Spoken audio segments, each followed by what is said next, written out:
Cut then update sa site ng Box Office Mojo kung saan pang rank 92 worldwide ang moving Hello Love Again ng Cut then na mayroon $21 million, 783,368. Grabe yun. Worldwide yan, no? Congrats sa Cut din.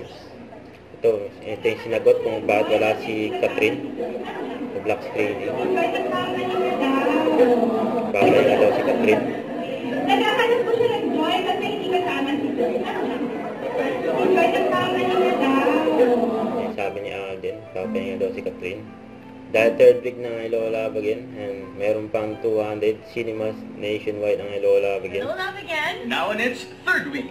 We love you a billion times, guys. Hindi namin in-expect na aabot po ng ganito yung gross. Na-surpass na ng pelikula ang 1 billion gross sales. Bilang kauna-unahang Filipino film sa box office worldwide. Thank you sa lahat ng mga sumusuporta sa movie.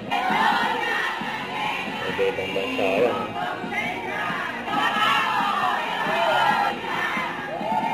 Sa lahat ng mga kababayan natin. Grabe, parte kayo na to. Thank you for making this possible. Congratulations sa Congratulations to all of us po. Thank you so much. Thank you po. Ito pa yung video ng Cut din pagdating nila ng NAIA galing US. And next stop nila ay sa Dubai.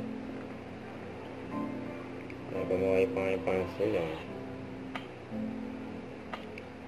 Good luck sa susunod na event. Yan sa post ni Nate. And mapunta na siya ng Dubai. Mauna na siya. Next, siyempre ang Cut din pupunta rin dyan. Yan sa post ni Ali sa kanyang Instagram. Bilang producer ng international film na Death March. And ayun pinag-BBC ni Alden. Don't forget to subscribe and click the notification bell for more update. This is Richard and from Vlog. Stay tuned for my update. See ya.